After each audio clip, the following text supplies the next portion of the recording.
കാടിൻ്റെ മധ്യഭാഗത്തായി വലിയൊരു ഓക്ക് മരത്തിന് താഴെ മിക്കു എന്നു പേരുള്ള ഒരു എലി താമസിച്ചിരുന്നു. അപൂർവമായ പഴങ്ങളും വിത്തുകളും ശേഖരിച്ച് കഴിക്കുന്ന ഒരു തീറ്റക്കാരനായിരുന്നു മിക്കു.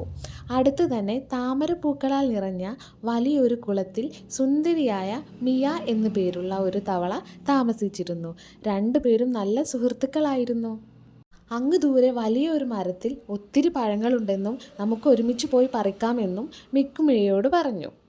യാത്രകളെ ഒരുപാട് ഇഷ്ടപ്പെട്ടിരുന്ന മിയ അത് സമ്മതിക്കുകയും അന്ന് തന്നെ അവർ യാത്ര തുടങ്ങുകയും ചെയ്തു. അവരുടെ യാത്രയിൽ അവർക്ക് ആദ്യം നേരിടേണ്ടി വന്ന വെല്ലുവിളിയായിരുന്നു പാലമില്ലാതെ ഒഴുകുന്ന പുഴ. അങ്ങനെ മിക്കുവിൻ്റെ ബുദ്ധിപ്രകാരം വലിയൊരു തടി വെച്ച് അവർ അത് പാലമാക്കുകയും അതിലൂടെ രണ്ടുപേരും കടന്നു പോവുകയും ചെയ്തു. അതിനുശേഷം കൂർത്ത മുള്ളുകളാൽ നിറഞ്ഞതായിരുന്നു പിന്നീട് അങ്ങോട്ടുള്ള അവരുടെ വഴി. അതിനെയും അവർ മറികടന്ന് അവരുടെ ലക്ഷ്യസ്ഥാനത്തേക്ക് എത്തുകയും അവരുടെ ആഗ്രഹം പോലെ തന്നെ ആ മരത്തിൽ നിന്ന് ഒത്തിരി പഴങ്ങൾ പറിച്ച് അവർ കഴിക്കുകയും ചെയ്തു. മിക്കുവിൻ്റെ പഴങ്ങൾ കഴിക്കാനുള്ള ആഗ്രഹം സാധിച്ചതിൽ മിയയും സന്തോഷവതിയായിരുന്നു. അങ്ങനെ രണ്ടുപേരും കാട്ടിലേക്ക് തന്നെ മടങ്ങി.